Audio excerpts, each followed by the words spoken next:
Here's a few dating tips for men. It's Coach B. Wiley. Fellas, I need for you to listen up. When you're actually pursuing a woman, it's simple. Y'all making dating too dang hard when it doesn't need to be. After you exchange numbers, because she's giving you her number, because she thinks you're attractive, the words that you said to her were respectful, and she figured, why don't I just give him my number? She's using her number as her social security number. She's not going to just give that to anyone. However, she's chosen to give it to you. Your job is not to wait 72 hours, which is 3 days, to respond to her giving you her phone number, because by then you should be blocked. So when you get her phone number, what you want to do is send her a text. You can wait like 30 minutes or an hour, whatever, a reasonable amount of time. You want to send her a text and say, hey, this is James. I just met you at Dearburg's. I was just saying, hey, so you can have my number locked in and you'll know it's me when I give you a call. Then after that, you want to go ahead the next day. You can wait the next day. That's fine. And you can follow up with a text message first. I said text message first because you don't know her schedule or anything like that. So you don't just want to go calling people out the blue, even though she gave your phone number. But go ahead and send her a text. Hey, this is James. If you're free, I would like to give you a call. Then she'll respond like, yeah, I'm not doing anything. Go ahead. Then that's when you call. So that's your first conversation. In this first conversation, you're filling her out. You're having conversation. You're getting to know, like, what does she do? You're just asking quick questions and just kind of filling out the energy of it. Then after that, you want to go ahead and plan a date. And by date, you don't ask her to meet up with you, to hang out with you that next day. Hanging out ain't dating. And you approached her because you wanted to date, right? So anyway, you let her know, hey, I want to go out on Thursday. Are you available for breakfast on Thursday? She's like, yes. So then you let her know where you're taking her. Now you can ask her what kind of breakfast food she likes, because there's plenty to choose from in the city where you live. You ask her that. It's not her job to plan the date at all. So then you set the date. And in between time, you're talking to this woman. You're keeping in constant communication. You're not bugabooing. I don't know what it is out here on social media that's created this whole conversation that if you call her before 72 hours, you're a bugaboo, you're thirsty. If you text her and call her every day and you have a conversation, you're a bugaboo and you're thirsty. That makes absolutely no sense. Stop this. Don't be skipping days.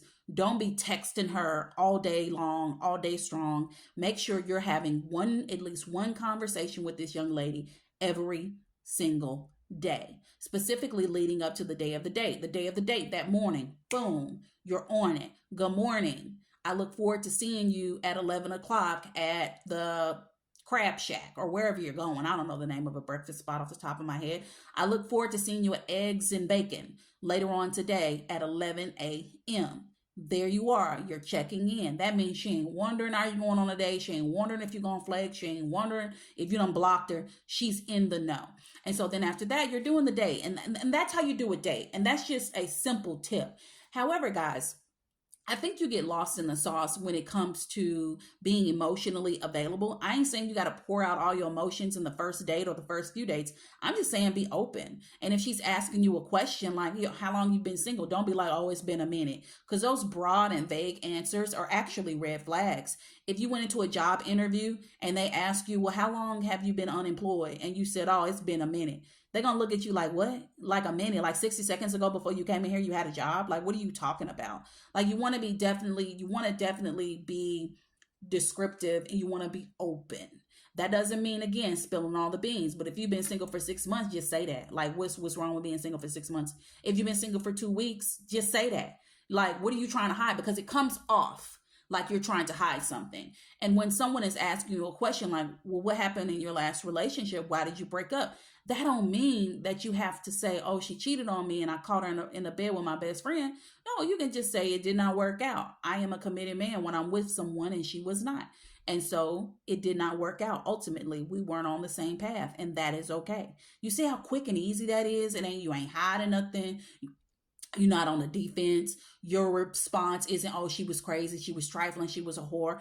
Absolutely not. You don't have to do no name calling. You can do what I just said. You give her the truth and just enough information so that she is satisfied with your answer versus being confused about what you got going on. All right, another question is, so what are your goals? Do you have any goals if she asks you that? Because we all have goals, right? And you say, well, I don't know. What are your goals? Like, why are you answering a question with the question? Not that it's an interrogation, because ain't nobody needing to be interrogated on no date. It's just like when you're emotionally available and open, there is no fence, no gate, no barrier between you and her. Because remember, you're the one that approached her. So why are you approaching her if you got all these guards up in these cinder blocks to where she can't get in, but you'll feed her little bits and pieces of information at a time? It's just like, that's a red flag. What are you trying to hide? And you may not be trying to hide nothing. You might be working on caution, and that is okay. You should be cautious with people that you don't know. However, being cautious and just being downright secretive and hiding and withholding information are two different things. So, fellas, when you're dating, just be you. And if whoever you are isn't received by her, it is okay. That means you're just not the one for her and she ain't the one for you. Don't let your ego get in there and for you get offended because it's not working, or maybe she's decided that you're not for her and now she wants to reject you. Don't let your ego get in there and you get all upset and go cussing her out. Just take that as a blessing to keep it moving. She's not the right one for you. Dating is not hard. Dating actually should be fun.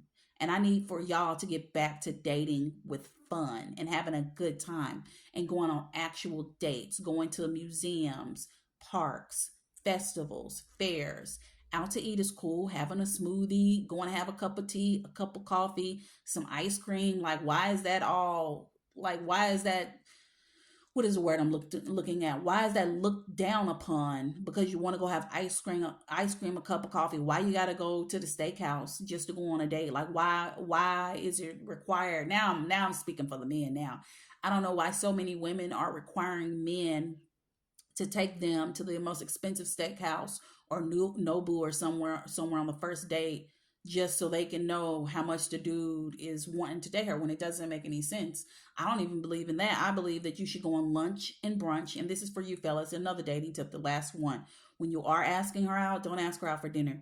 You ask her out for breakfast, lunch, brunch. You don't want to go out at night. You're going out in the early morning, midday, or the afternoon.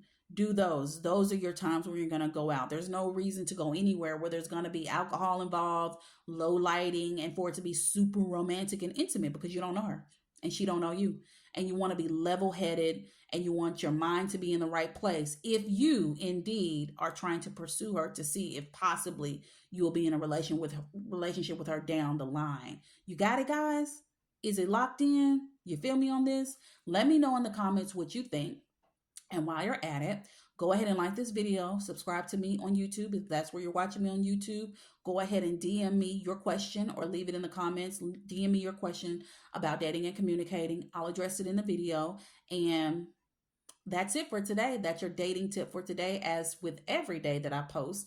If you want to book a one-on-one with me, do that. The link is in my bio, Coach B. Wiley. Just Google me, you'll find me. Or you can go ahead and go directly to the link, mymentor.life, Coach B. Wiley, and I'll be happy to be your new life coach. Outside of that, guys, let's start dating more traditionally and like it used to be back when your grandma and grandpa was dating. They figured it out and they still together 60 years later. So let's continue that tradition that is sadly trying to be broken. Okay?